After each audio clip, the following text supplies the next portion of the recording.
Chère assistance, bonjour chers collègues et chers journalistes. D'abord, nous tenons à remercier, comme l'a dit notre secrétaire général adjoint, la presse. Notre combat, sans vous, n'arrivera pas à un niveau que nous espérons. Donc nous vous disons dans un premier temps, merci. Et encore merci, chers collègues. Sur ce, je m'en vais vous lire le communiqué des délégués du personnel de l'autoroute de l'avenir, communément appelée autoroute à péage.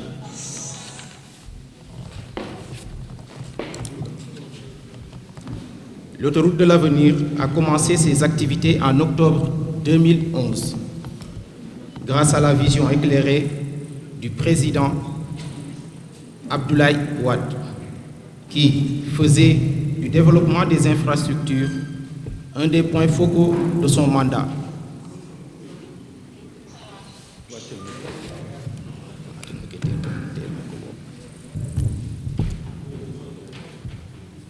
L'autoroute a commencé ses activités, comme je disais, en 2011. Donc aujourd'hui, l'autoroute a 10 ans, de 2011 à 2021. Ce bilan va concerner 3 volets: les infrastructures, le financier et le social. Sur le bilan infrastructurel, sur le plan infrastructurel, l'autoroute de l'avenir a connu 2 phases. La première phase, c'est le tronçon Dakar-Diamniadio, long de 32 km, inauguré le 1er août 2013 par le président Macky Sall. La deuxième phase concerne le tronçon Diamniadio-AIBD, long de 16 km 500. Chers concitoyens, tout cela n'aurait pas été possible sans votre apport financier et humain, sans l'apport du contribuable sénégalais que vous êtes, que nous sommes. Cette autoroute appartient à tous les Sénégalais sans exception et est un bien d'utilité publique qui contribue grandement à l'amélioration de la mobilité urbaine et interurbaine.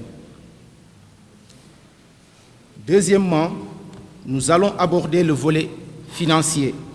À ce titre, il ne fait aucun doute que l'autoroute de l'avenir est une entreprise balèze, c'est-à-dire qu'elle a une excellente santé financière. En effet, au démarrage, l'objectif des passages journaliers était de 35 000 véhicules. Aujourd'hui, force est de constater que la hausse exponentielle du trafic dépasse largement, je dis bien très largement, les prévisions les plus optimistes. C'est pourquoi l'État du Sénégal a acté son entrée dans le capital social de l'entreprise.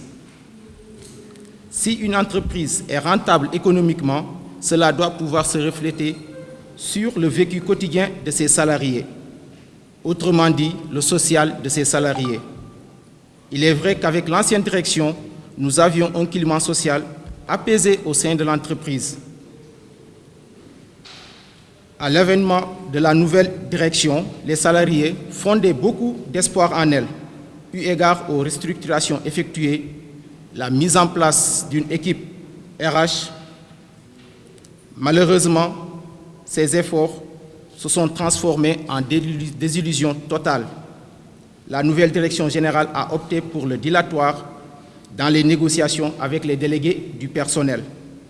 Tout cela a pour corollaire l'instauration d'un climat social très délétère dans l'entreprise, avec depuis quelques jours des mouvements d'humeur du personnel matérialisés par le port de brassards rouges les lundis et les vendredis, jusqu'au dépôt très prochain d'un préavis de grève pour la satisfaction totale de notre plateforme revendicative ci-après listée. Je m'en vais vous lire la plateforme revendicative. On a comme premier point le respect des engagements de la direction, avec la mise en place du nivellement des salaires et d'une grille salariale dans les plus brefs délais. Sur ce point, la direction générale ne cesse de faire du dilatoire, car elle n'a jamais respecté les délais qu'elle s'est fixés. Elle est dans les dispositions pour résoudre les disparités salariales qu'il y a dans cette entreprise. Le doute est permis, mais n'empêche, nous allons les forcer à accéder à notre requête. Le deuxième point, l'octroi d'une prime de risque à tout le personnel. Celle-ci est plus que jamais d'actualité car les risques d'accidentologie sont incommensurables. En effet, il ne se passe pas un jour sans qu'il y ait un accident majeur sur le tracé de l'autoroute, avec des accidents à la pelle. À ce titre, le Collège des délégués du personnel a fait l'état des lieux sur les risques inhérents au péage, document remis à la direction, qui, semble-t-il, ne l'a pas encore exploité. La mise en place de cette prime est une condition sine qua non pour un dialogue social apaisé dans l'entreprise. Et comme troisième point, la cessation de la politique d'intimidation caractérisée par des demandes d'explication à n'en plus finir et des licenciements abusifs. La nouvelle direction a battu le record de distribution de demandes d'explication avec comme corollaire les licenciements abusifs et arbitraires. Cela montre à quel point le directeur général a un problème de management, car ne sanctionne que celui qui est en cours d'argument. Cette équipe dirigeante méprise totalement le personnel à tel point que le DEX, le directeur d'exploitation, se permet d'insulter en pleine réunion ses équipes de maintenance. Et pour quatrième point, la réintégration sans condition de notre collègue Raphaël Henri Zalé, qui est présent actuellement dans la salle, à qui on colle le motif d'insubordination. On lui a collé le motif d'insubordination parce qu'il n'a pas atteint un objectif qui a été demandé par la direction. Licencier une dame en état de grossesse. La dame en question, Binta Sarr, la direction lui a fait payer son acte de bravoure, de lutte contre l'injustice et d'application stricte de la loi. Il mérite dès lors que le combat pour sa réintégration soit porté pour son retour par le personnel, les délégués en premier. L'annulation de la procédure de licenciement de notre collègue précité, Binta Sarr, elle est victime de discrimination liée au genre de la part de son supérieur hiérarchique.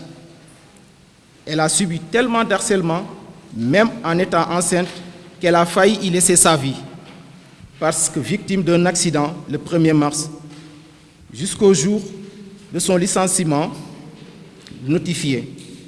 Licenciement pour un motif aussi fallacieux que la perte de confiance ne sera jamais accepté par le Collège des délégués, quitte à détériorer le climat social de l'entreprise.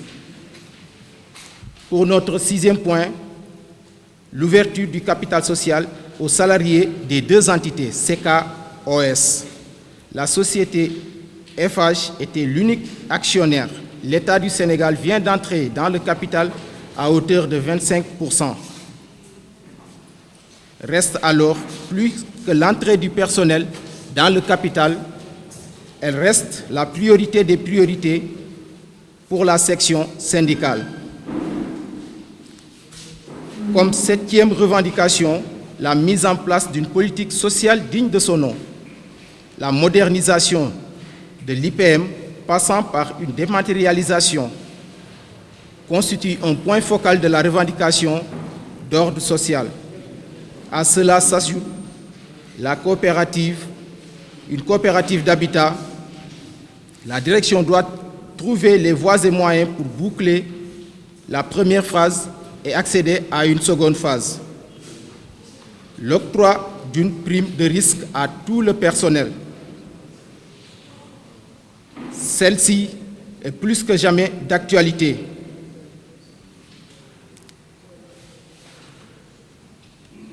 À cela s'ajoute la coopérative d'habitat à nouveau. Le directeur général doit se battre pour que tout le personnel ait accès à une parcelle puis à un toit. Je vous remercie. Et encore une fois, je dis merci à la presse. Et sans plus tarder, je passe la